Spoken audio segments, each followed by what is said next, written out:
बिहार में पुलिस को हाईटेक करने के दावे किए जाते हैं, लेकिन सुपौल से धक्का मार पुलिस की जो तस्वीर आई है वो दावों को खोखला साबित कर रही है।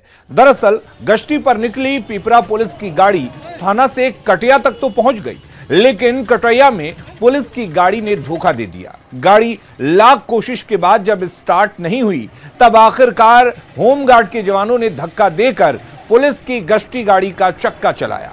इस तस्वीरों को देखकर आप समझ सकते हैं कि पुलिस कई बार क्यों अपराधियों से पीछे ही रह जाती है। सुपौल में आए दिन अपराध की घटनाएं तेजी से बढ़ रही हैं, लेकिन इस धक्कामार व्यवस्था से सुपौल पुलिस अपराध रोकने में कितनी सफल होगी, इससे आप सहज अंदाजा लगा सकते हैं।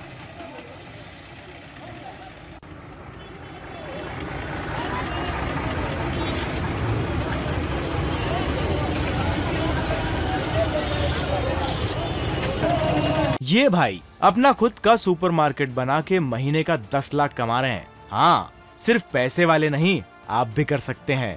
फ्रीडम ऐप को अभी डाउनलोड कीजिए।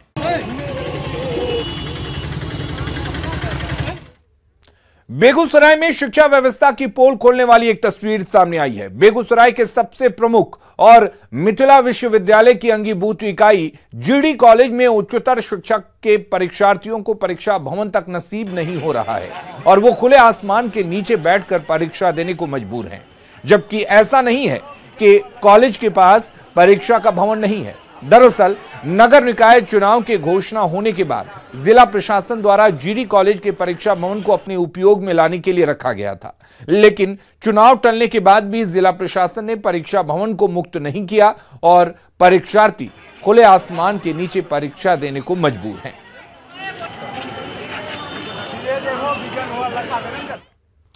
सरकार छात्राओं को बेहतर शिक्षा देने के भले दावे कर रही हो, लेकिन राजधानी के स्कूलों में अब भी छात्राएं दरी पर बैठकर पढ़ाई करने को मजबूर हैं।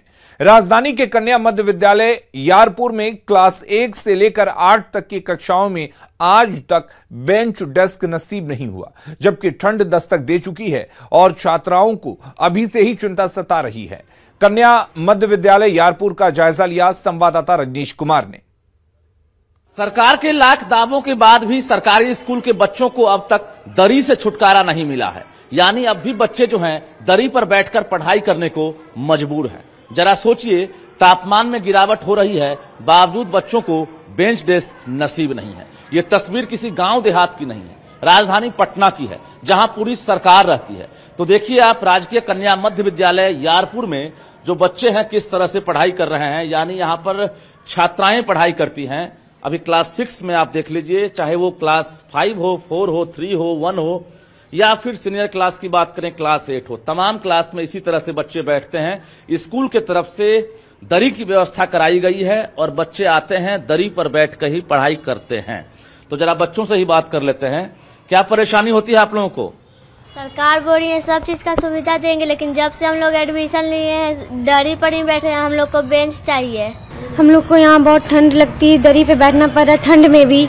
सरकार जब से एडमिशन लिए तब से दरी में ही बैठ रहे हैं हम लोग। नहीं अच्छा लगता? नहीं अच्छा लगता नीचे बैठना। परेशानी तो होती है, जैसे ठंड का मौसम अब आ गया, बच्चे शिकायत करते हैं कि सर ठंड लग रही है दरी पर बैठने में। तो सरकार को तो सुविधा देना चाहिए, अभी तक तो नहीं इम्प्लीमेंट हो पाया है।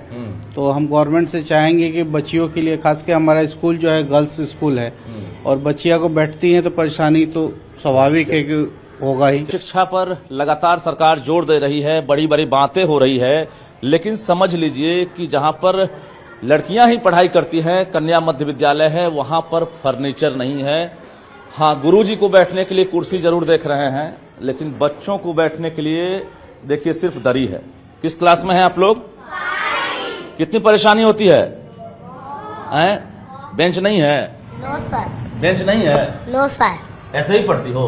Yes sir. बेंच है ही नहीं यहाँ पर? No sir. आती हो सीधे दरी पर बैठ जाना? Yes sir. क्या चाहती हो? बेंच आ जाए। देखिए, बेंच चाहिए, ज्यादा कुछ डिमांड नहीं है, सिर्फ फर्नीचर चाहिए, क्योंकि बच्चों का मौलिक अधिकार है। अगर स्कूल में शिक्षा ग्रहण करने के लिए बच्चे आते हैं एक उम्मीद लेकर कि हमारा भी स्कूल बेहतर होगा, हमारा भी स्कूल स्मार्ट होगा, लेकिन जहां पर बैठने के लिए जगह नहीं हो, समझ सकते हैं बच्चों की परेशानी कितनी ज्यादा होगी।